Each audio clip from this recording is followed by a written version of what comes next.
Hi,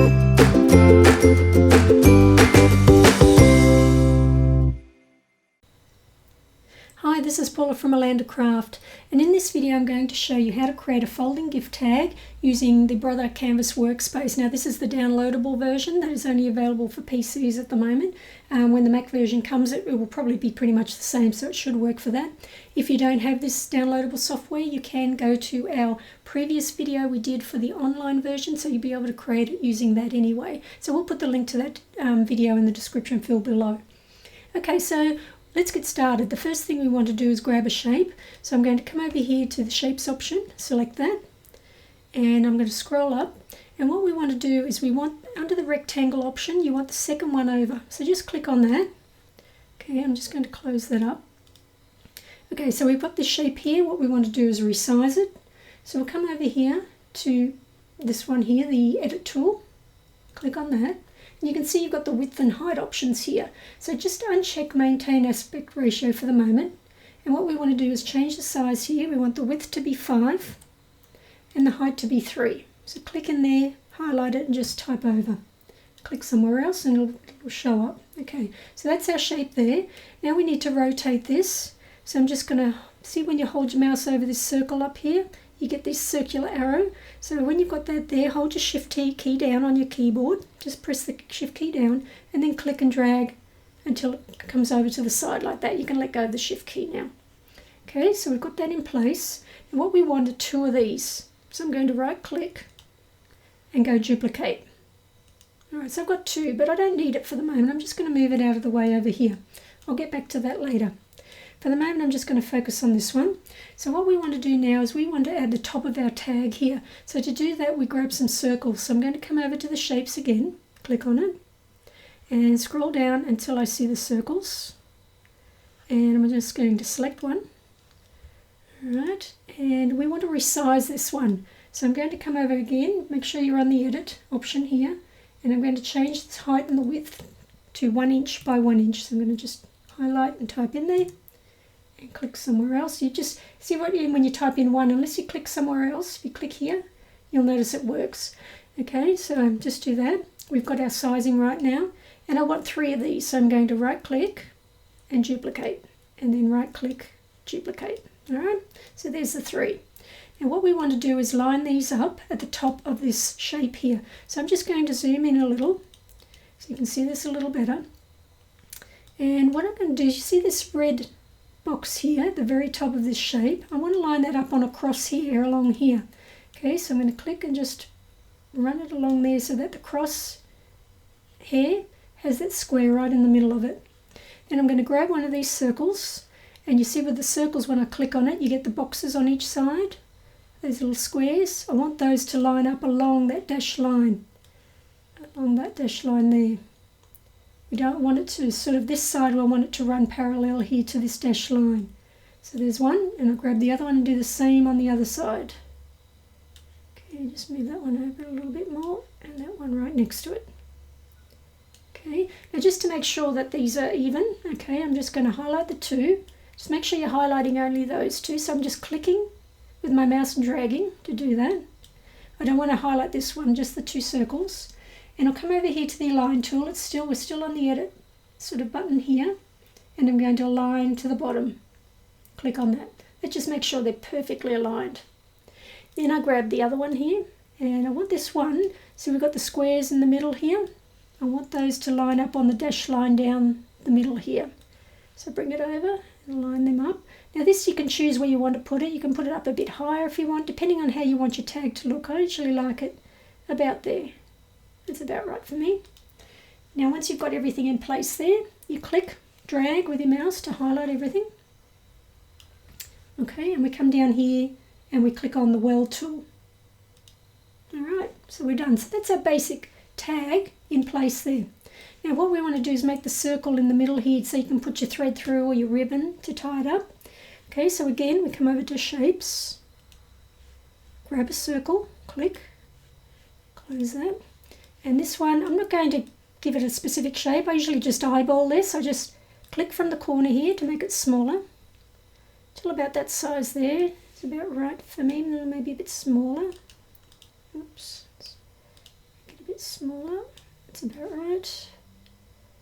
About there. And you can see here what size I've given it, about 0.30 of an inch, 0.3 of an inch. So line it up in the center, and just to make sure it is perfectly aligned, I'm going to highlight everything. And then come over here, you see the align tool, and we go center. Okay, looks pretty good.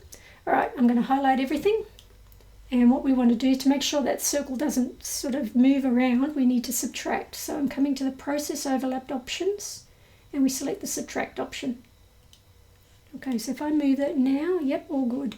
So the circle is in place. So that's our tag done. Now we need the folding part. So what I'm going to do is, remember they had that bit sitting over there on the side. Here it is here. I'm going to drag it in now. And now remember, this is exactly the same size as this part, so that's what we want. Okay, just zoom back up. And what we want to do is make the cut along here, diagonal cut along here. So the way to do that is, what I do is I use a shape, and I'll show you what I do in a second. But first we want to line these up. So I grab this shape and just run it along here so it slightly overlaps the other tag here. And what I want to do is make sure the bottoms here are aligned perfectly. So I'm going to highlight the two, click and drag, and then I come over here and align to the bottom. Alright, so that just aligns them. Now I'm going to grab a shape. So come back to shapes, and the shape I want is under the triangle section. You can see it's this one here, so I'm going to click on that. I'm going to leave it the size it is, I'm not going to change it, but what I want to do is rotate it. So I'm going to click up here, hold my shift key down. I always hold the shift key down when I rotate to get it perfect, and click until I get it to look like that. So it's flipped over basically. Okay, so once you've got that shape, what you want to do is drag this. Now you want the horizontal line here, this line running along here, to match right at this point where they join here, right at that point where I've got the crosshair. So I'm going to click on it, drag it over until it crosses over that crosshair there. And what I also want it to do is to cover that shape. I don't want this to be over here. It's not going to work. I need it to be back here, but overlapping that crosshair, that join there where they join. Once I've got that in place, I'm going to click on this one and just drag it out of the way, because I don't want to cut this shape. I just want to cut this one. I'm going to highlight the two. Alright, and I'm going to come over here, and the one I want is subtract. So click on that, and there you go. So that's that done. Now what we want to do is line these up now. I'm going to overlap it, because we're going to weld these two bits together. Just going to overlap it slightly. Alright, and I'm going to make sure again that these are lined up at the bottom. So click and drag, highlight everything, and align to the bottom. Alright, so they're perfectly aligned, and they're still all selected. So while they're all selected, I'm going to click the weld button now. So that's this one here. Okay, now I don't think that's welded. You see that? They still haven't welded. So the reason it hasn't welded is because I haven't nudged this over far enough. So I need to actually click and drag it over a little bit more, like that. Let's see if it does it now. So I'm going to click and drag, highlight everything, and weld. There we go, that's better. Okay, so that's ready to go. Now what we need to do now is add some tabs, because when you fold that piece over here, you need it to be able to stick to the back of the tag. So we need to add a couple of tabs. So I come back to shapes, click on that, and the shape I want is under the polygon section, and it's this one here. Click on that. Okay, I actually want two of these, so I'm going to right click and duplicate. Just leave that one up there. So this one here, the first one, is going to come down the bottom here. So what I'm going to do is going to sit at the very bottom here. I'm going to flip this. So here we've got the flip options. Vertical is the one you want. Okay, done. We bring this down to here. And what I might do is just zoom in a little more so you can see what I'm doing. Alright, so I'm going to overlap this ever so slightly again, just here along this line. But I'm going to click to drag these in because it's way too big. Click there, click and drag there, and then bring this one up. Okay, it doesn't matter too much how thick or thin you have it. You don't want it obviously too thin because you want to get a bit of glue on it to be able to make it stick. So about there is about right. Okay, that's looking okay. I'm going to click to highlight everything, click and drag, and then I'm going to weld. Alright, so that's the first tab in. The second one now, I'll just zoom back out. There's the other one there. This one I want to rotate, so I'm going to hold the shift key down and then click and drag until it's rotated that way. And this one's going to go over this side. Same again, overlap it slightly, bring it down, bring that up, and then bring this one in till it looks about like that. Looks about right. Highlight everything and weld. Okay, alright, so the final thing we need to do now is add some scoring lines, because you want this to fold over. Now if you want to add your own scoring lines later, you can just leave it at this point and save it and you're ready to go. But I like to use the scoring lines that are available in the machine. So what I need to do now is I need to line up this bottom edge here of the tag on one of the dash lines. Doesn't matter which one, that one will do. So it's lined up along there, and this will let me know where to put the first scoring line along here. So it's along the same dash line, so it all lines up. So come over to the path tool. Let's just zoom in a little so you can see this. I'm over on the path tool, and what I want to do is come over. So you can see how you've got a little square now. It's kind of locking into place. That's where you want to put it. So you click once there, just once with your mouse, let your mouse go, and you can see you get a line following you if you move your mouse now. So what you want to do is hold the shift key down so that line runs perfectly on the dash line. You see as I keep clicking that shift key on my keyboard, it lines it up perfectly, and that's what I want. So you can just move your mouse along until it hits the other side.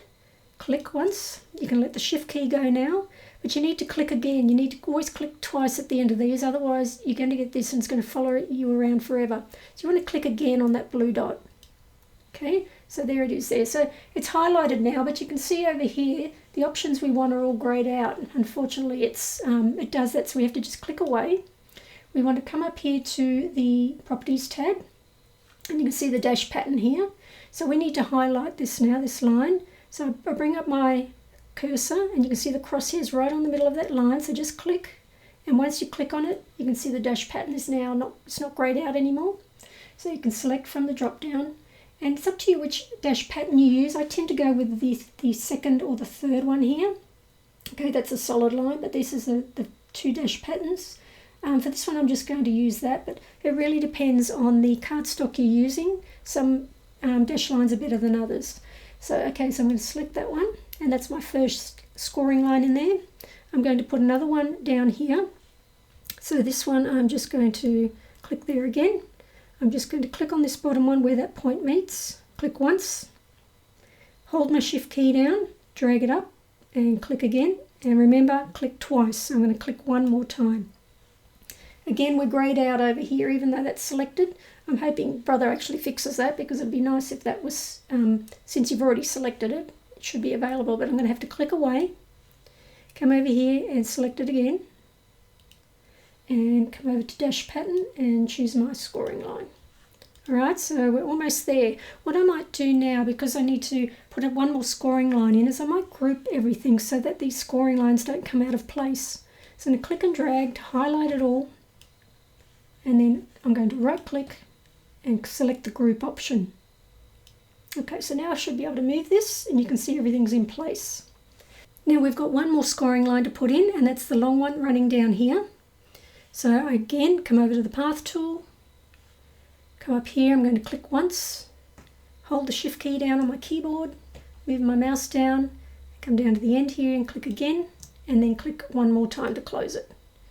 Alright, click away. And then come over to the dash pattern, click the drop down and select. Okay, so it's all in now. So I'm going to highlight everything because I want to group it for the one last time. Right click with my mouse and select group. Alright, so that is actually finished, and now we need to save it. So what I normally do now is I just resize this to a particular size, because at the moment it's probably too large for a tag. Okay, so I'm just going to drag from the corner just to bring it down to a smaller size. You can resize it to whatever you like, depending on, remember that the grid sizes here are in inches, if you've had it set up in inches, so you're looking at about a 3.5 inch tag there. So just base it on that. But once it's at a size I want, I can now come up and I'll go File. And you can see you've got a few options now. So what I normally do is firstly Save As. Okay, so click on there. And you can see down here it says Save As Type, and it's giving it a CWPRJ file. So that's Canvas Workspace Project File.